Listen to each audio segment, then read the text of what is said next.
بسم اللہ الرحمن الرحیم نحمدہ و نصلی علی رسولہ الکریم۔ آپ دیکھ رہے ہیں پس منظر اور میں ہوں آپ کا میزبان ساجد ورک۔ پاکستان کے معروف غزل گو غلام علی خان نے بہت عرصہ پہلے ایک غزل کہی تھی، ہم کو کس کے غم نے مارا یہ کہانی پھر سہی۔ انہوں نے ترنم میں کہا تھا، لیکن میں ترنم سے نہیں کہہ سکتا، نہ ہی میری آواز ایسی ہے کہ میں اس کو ترنم کے ساتھ گا سکوں، لیکن انہوں نے بہت گہری بات کہی تھی۔ جو صورتحال پاکستان کی اس وقت ہو چکی ہے، اب یہ کہانی پھر صحیح والی بات نہیں رہی، اب فوری طور پہ اس کا کچھ کرنے کی ضرورت ہے۔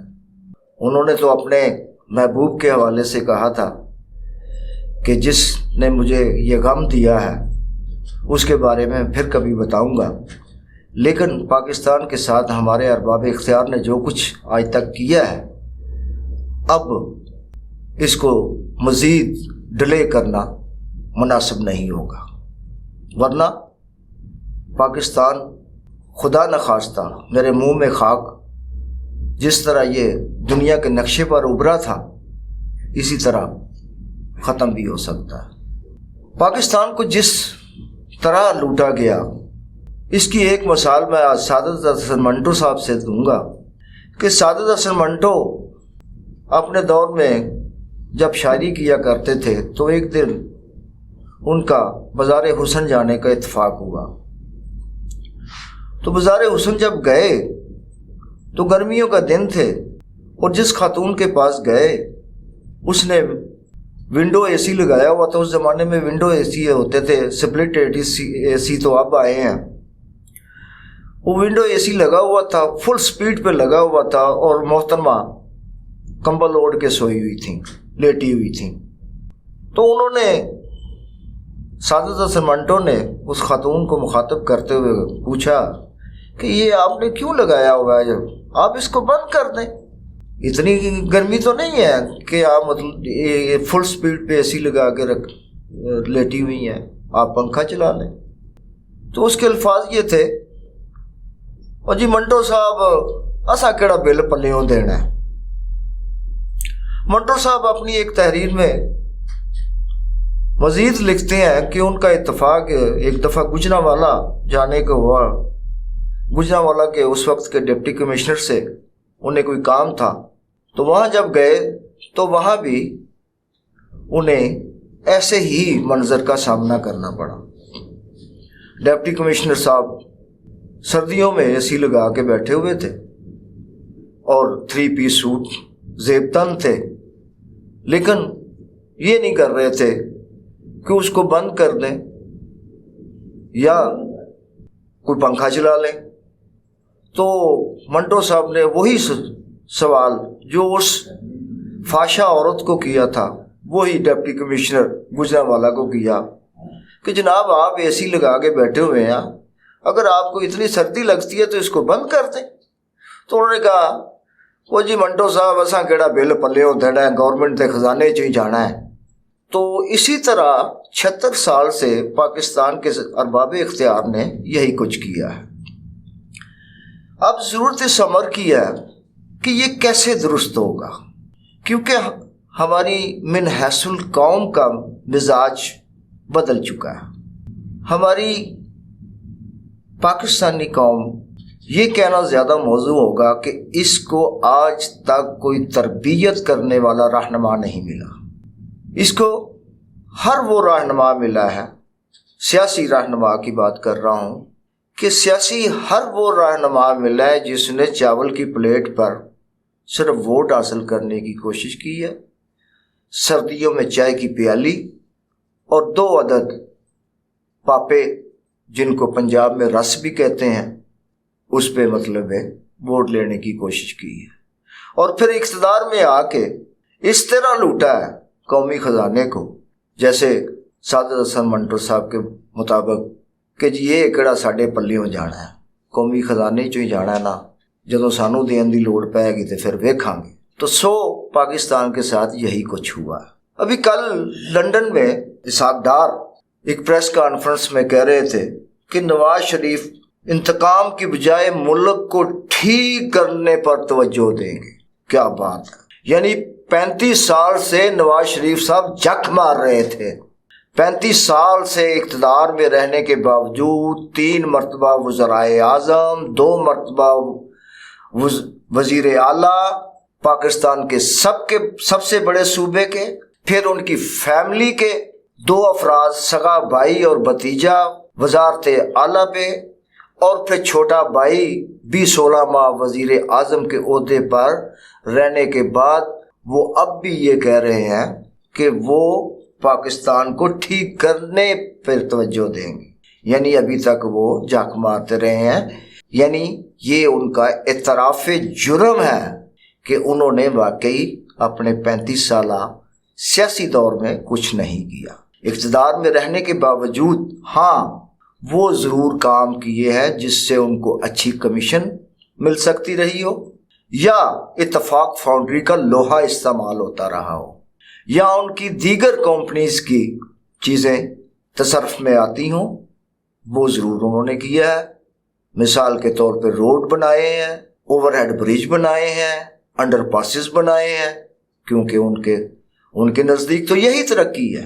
یعنی ان کے نزدیک جو ترقی کا، معاشی ترقی کا پیمانہ ہے وہ انڈر پاس اور اوور ہیڈ برج ہے۔ ان کے پاس نزدیک معاشی ترقی کا اور کوئی زینہ نہیں ہے جس پہ چڑھتے ہوئے انسان یا کوئی ملک ترقی کی شاہراہ پر گامزن ہو سکے۔ یہ بات درست ہے کہ اوور ہیڈ برج بھی وقت کی ضرورت ہے، روڈ انفراسٹرکچر بھی ضرورت ہے، مواصلات کے لیے اس کا ہونا بہت ضروری ہے، لیکن یہ معاشی ترقی نہیں ہے۔ اس سے جڑی ہوئی بہت ساری چیزیں ہوتی ہیں۔ انڈسٹریل سیکٹر ہے، انڈسٹریل سیکٹر کو آپ نے تباہ کر کے رکھ دیا، آپ نے چند خاندانوں میں اس کو محدود کر دیا ہے، پھر اس کے اندر جو مڈل مین کا کردار آپ نے ڈال کے اس کو تباہی کے دہانے پر پہنچا دیا۔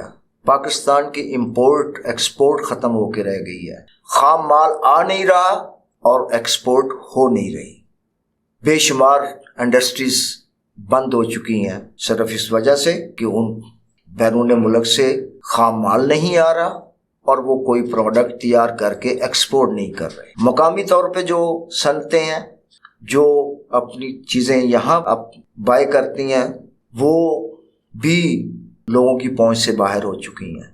اسحاق ڈار صاحب فرماتے ہیں کہ نواز شریف پر ظلم کرنے والے بہت جلد بے نقاب ہوں گے، بہت جلد بے نقاب ہوں گے۔ بھائی ان پر کیا ظلم ڈھائے گئے ہیں؟ ایک معمولی سی برانڈتھ روڈ پر 10x10 کی 2 دکانوں میں چلانے والے باپ کا بیٹا، فاؤنڈری چلانے والے باپ کا بیٹا، اور گوال منڈی میں 7 مرلے کے گھر میں رہنے والا شخص آج کھرب پتی ہے۔ اس کو کھرب پتی بنانے میں پاکستان نے ظلم کیا، یا پاکستان کی اشرافیہ نے، یا پاکستان کی اسٹیبلشمنٹ نے، یا پاکستان کے سول سوسائٹی نے ان پر ظلم کیا ہے؟ بڑی حیران کن بات ہے کہ آپ ایک معمولی سے کاروبار سے اتنے بڑے کاروباری بن چکے ہیں، حکومتی عہدے بھی آپ گزشتہ 35 سال سے جو ہے ان پر قابض ہیں، اور پھر آپ کے ساتھ ظلم ہے۔ بڑے افسوس کی بات ہے۔ پھر فرماتے ہیں پارٹی کا بیانیہ جو ہے نواز شریف نے طے کیا تھا۔ اور بھائی آپ کا بیانیہ ہے کیا بیانیہ ہے آپ کا؟ کبھی آپ کا کوئی بیانیہ ہوتا ہے، کبھی آپ کا کوئی بیانیہ ہوتا ہے، کبھی آپ کا ہوتا ہے کہ ووٹ کو عزت دو، اور ووٹ کو عزت یہ دے رہے ہیں آپ کہ ووٹر کو یہاں بے بس چھوڑ کے، محروم چھوڑ کے، ان کو دوسروں کے دستے نگر پر چھوڑ کے آپ بیرون ملک بھاگ گئے ہیں۔ 50 روپے کے اسٹامپ پہ آپ کا علاج نہیں ہو رہا۔ کیا کیا آپ نے؟ کچھ نہیں کیا۔ یہ قوم سادہ لوگ ہے، یہ شرفاء کا خطہ ہے، اولیاء کرام کا خطہ ہے۔ ان کی تربیت کی وجہ سے یہ لوگ تم لوگوں کو برداشت کر رہے ہیں، تم تمام سیاستدانوں کو برداشت کر رہے ہیں، یہ سب جاننے کے باوجود کہ تم لوگوں نے اس ملک کا کچھ نہیں چھوڑا، تم لوگوں نے اس ملک کا کچھ نہیں چھوڑا، اس کے باوجود پھر بھی تم لوگوں کی عزت کرتے ہیں، احترام کرتے ہیں، تمہیں ووٹ کرتے ہیں، تمہیں اقتدار میں لاتے ہیں، تاکہ تم لوگ مزید لوٹ سکو، لیکن اب وقت گزر چکا ہے۔ اسحاق ڈار صاحب مزید فرما رہے ہیں کہ نواز شریف کو نکالنے والوں نے ملک پر ظلم کیا۔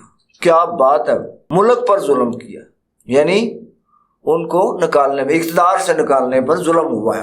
اور بابا ظلم تو آپ نے اپنے اوپر خود کیا ہے۔ پاناما میں آپ کوئی گورنمنٹ آف پاکستان نے تو نام نہیں دیا تھا، وہ تو جرمن کی ایک تحقیقاتی رپورٹ تھی، وہ انٹرنیشنل تھی، اور صرف آپ کا نام نہیں تھا، اور بھی بہت سارے لوگوں کے نام تھے۔ آپ کو تو نشانہ نہیں بنایا گیا تھا۔ پھر اگر آپ کو نکالا گیا ہے، جہاں آپ جس چیز کو جسٹیفائی کر رہے ہیں کہ آپ جو ہے وہ اقامہ پہ آپ نکالے گئے ہیں، تو بھائی آپ اقامہ ایک پرائم منسٹر ہوتے ہوئے، ایک ملک کے پرائم منسٹر ہوتے ہوئے، تو کیسے آپ دوسرے ملک کا اقامہ رکھ سکتے ہو؟ کیسے آپ دوسرے ملک کی نیشنلٹی رکھ سکتے ہو؟ کیسے کہ دوسرے ملک کا آپ جو ہے وہ پاسپورٹ رکھ سکتے ہو، اس کی نیشنلٹی رکھ سکتے ہو؟ کیا یہ آپ لوگوں کی نظر میں جرم نہیں ہے؟ کیا ایک ملک کا پرائم منسٹر ہوتے ہوئے کسی ادارے سے تنخواہ، وہ بیٹا ہو یا بیٹے کا باپ ہو یا کوئی اور ہو، اس سے تنخواہ نہ لینا، کیا آپ اس کو جرم نہیں سمجھتے؟ اور بھائی یہ جرم ہے۔ آپ کو کوئی آئین قانون اس بات کی اجازت نہیں دیتا کہ ایک عہدہ رکھتے ہوئے آپ دوسری نوکری کریں۔ کوئی سرکاری ملازم دوسری سرکاری نوکری نہیں کر سکتا۔ آپ پرائم منسٹر ہوتے ہوئے دوسرے ملک میں ملازمت کیسے کر رہے تھے؟ کیا آپ کو یہ جرم نظر نہیں آتا؟ اور بھائی یہ جرم ہے، اور اگر آپ کو نکالا گیا تو یہ ظلم ہے۔ یہ تو سزا بہت کم دی گئی ہے، آپ کو چند سال کے لیے نااہل قرار دیا ہے۔ پھر بھی اس قوم کا ظرف دیکھیں، وہ پھر بھی آپ کو مطلب ہے اون کر رہی ہے، وہ کہتی ہے کہ نہیں، ایک طبقہ جو ہے آج بھی آپ کو ووٹ کرنے کو تیار بیٹھا ہوا ہے، آپ سے ہمدردی رکھتا ہے۔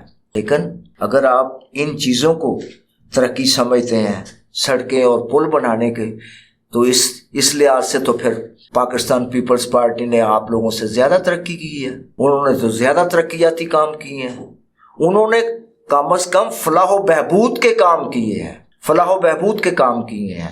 انہوں نے سندھ کے اندر ہارٹ کے ہاسپٹل کا جال بچھا دیا ہے، امراض قلب کا ہاسپٹلز کے جال بچھا دیے ہیں۔ اسی طرح کڈنی کے ہاسپٹل ٹرانسپلانٹ تک ہوتا ہے، لیور ٹرانسپلانٹ تک ہوتا ہے، اور فری آف کاسٹ ہوتا ہے۔ اور جہاں تک روڈ انفراسٹرکچر کا تعلق ہے تو وہ بھی جا کے آپ دیکھ لیں، پاور سیکٹر میں آپ دیکھ لیں، ونڈ پاور میں دیکھ لیں، آپ کوئلے سے پیدا ہونے والی بجلی تھر میں جا کے دیکھ لیں۔ آپ نے تو ندی پور کا پروجیکٹ جو ہے وہ آپ نے تباہ و برباد کر کے رکھ دیا ہے۔ آپ نے اسی گجرانوالہ کے عینی شاہدین ہیں لوگ، جو رات کی تاریکی میں یہاں سے جانے والے جو آئل ٹینکر تھے، جو وہاں پہ پاور کی تیاری کے لیے استعمال ہونے تھے، وہ کس طرح اندر جاتے تھے اور بھرے ہی اسی طرح واپس آتے تھے، اور گجرانوالہ کی 2 اہم شخصیات اس میں ملوث تھیں۔ یہ سارا شہر جانتا ہے، اور آج تک آپ کا وہ ندی پور پروجیکٹ جو ہے وہ کمپلیٹ نہیں ہوا۔ آپ کس ترقی کی بات کرتے ہیں؟ یہ کوئی ترقی نہیں ہے۔ نجی پاور کمپنیوں کو آپ نے جو معاہدے کیے وہ سارے کے سارے آپ نے ڈالرز میں کیے۔ کیا آپ کے ملک کی کرنسی ڈالر ہے؟ آپ کے ملک کی کرنسی روپیہ ہے۔ آپ نے ایسے معاہدے کیوں کیے؟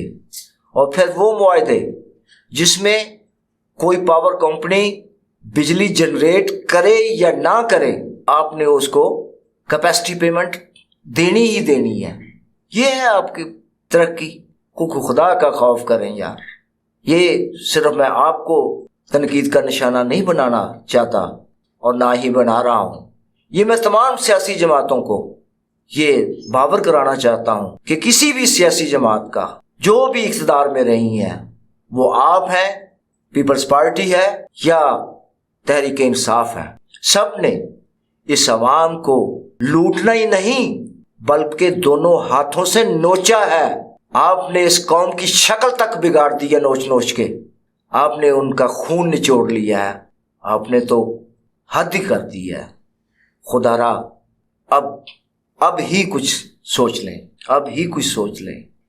اب تمام قوم جو ہے اس وقت انتہائی مایوسی کا شکار ہے۔ غربت سے لوگ مر رہے ہیں، بے روزگاری سے لوگ خودکشیاں کر رہے ہیں، بھوک اور افلاس نے ڈیرے ڈال لیے ہیں اس ملک میں، اور آپ لوگ عیاشیاں کر رہے ہیں اور ایک دوسرے پر تنقید کر رہے ہیں، فلاں غلط ہے فلاں صحیح ہے۔ غلط وہ نہیں، آپ لوگ نہیں ہیں، غلط ہم ہیں جو ہم بغیر کچھ دیکھے، بغیر کچھ پرکھے ہم یہ فیصلہ کر لیتے ہیں کہ آپ کو ووٹ کرنا ہے۔ آپ کے ماضی کو نہیں دیکھتے، آپ کے حال کو نہیں دیکھتے، آپ کے مستقبل کو نہیں دیکھتے، آپ کے کردار کو نہیں دیکھتے، آپ کے اخلاق کو نہیں دیکھتے، آپ کے فریب کو نہیں دیکھتے، آپ کے دھوکے کو نہیں دیکھتے، اور آپ کی شکلوں کو دیکھ کے ہم ووٹ کر دیتے ہیں، آپ کو اقتدار میں لے آتے ہیں۔ یہ آپ کا قصور نہیں، یہ ہمارا قصور ہے۔ میں سمجھتا ہوں کہ آپ کو اپنے اصلاح کی ضرورت نہیں، شاید ہمیں اپنی اصلاح کی ضرورت ہے۔ اللہ تبارک و تعالیٰ نے شاید اسی لیے کہا ہے کہ جیسی قوم ہوگی، جیسی رعایا ہوگی، ویسے حکمران مسلط کر دیے جائیں گے۔ یہ ہمارا ہی قصور ہے کہ مسلط اس پہ کیا جاتا ہے، کیونکہ مسلط کرتے وقت کسی کی رائے نہیں پوچھی جاتی، مسلط کر دیا جاتا ہے، ان کے اوپر تھوپ دیا جاتا ہے۔ کوئی بھی فیصلہ ہو یا کوئی بھی چیز ہو، زبردستی تھوپ دی جاتی ہے۔ اس کا مطلب یہی ہوا کہ ہم ہی صحیح نہیں ہیں۔ تو اب میری گزارش ہے تمام پوری اپنی قوم سے کہ خدا را اپنا قبلہ درست کریں، ان سے کوئی توقع نہ رکھیں۔ جب بھی الیکشن ہو، انسان کی شخصیت، اس کے کردار کو دیکھیں، اور صرف پارٹی کی بنیاد پہ یہ فیصلہ نہ کریں کہ میں فلاں پارٹی سے ہوں تو لہذا میں اسی کو ووٹ کروں گا۔ نہیں، آپ اپنے علاقے کی شخصیت کو دیکھیں، جو آپ کے دکھ درد میں شامل ہو سکتا ہو، آپ کے ساتھ چل سکتا ہو، اس کو ووٹ کریں۔ اور ویسے بھی جس ملک میں اقتدار میں آنے کے لیے MNA MPs کا ٹکٹ حاصل کرنے سے لے کر کامیابی تک کروڑوں اربوں روپیہ خرچ ہوتا ہوگا، وہ لوگ نہ اس ملک کی فلاح کے لیے کام کر سکتے ہیں، نہ عوام کی فلاح و بہبود کے لیے کام کر سکتے ہیں۔ تو لہٰذا یہ بھول جائیں کہ یہ لوگ آپ کے لیے کچھ کریں گے۔ اب آپ کو اٹھنا ہوگا، آپ کو اپنے حق کے لیے اٹھنا ہوگا۔ مجھے پھر وہی بات اپنے انتہائی محترم دوست ادریس ناز صاحب کی بات یاد آ جاتی ہے کہ ہم واقعی گگو گھوڑے ہیں جو بے جان ہیں، جو صرف کسی جگہ پہ پڑے ہوئے محسوس تو ہو سکتے ہیں لیکن ہم حرکت نہیں کر سکتے، دیکھے تو جا سکتے ہیں لیکن چل نہیں سکتے۔ تو ہمیں اپنے آپ کو بدلنا ہوگا۔ خدا را اپنے آپ کو بدلیے، اور یہی درخواست میں ارباب اختیار، جو خاص طور پہ پاکستان کے 2 مقتدر ادارے ہیں، سپریم کورٹ آف پاکستان اور افواج پاکستان، ان دونوں اداروں پہ اس قوم کی امیدیں وابستہ ہیں۔ ان اداروں کو اپنا مثالی کردار ادا کرنا چاہیے، اور اگر یہ اپنا مثالی کردار اس ملک کی فلاح و بہبود، اس کی بقا، استحکام، ترقی کے لیے کوئی کردار ادا نہیں کرتے تو پھر داستان تک نہ رہے گی داستانوں میں۔ تو انہی الفاظ کے ساتھ میں آپ سے اجازت چاہوں گا۔ اللہ حافظ۔ پاکستان زندہ باد۔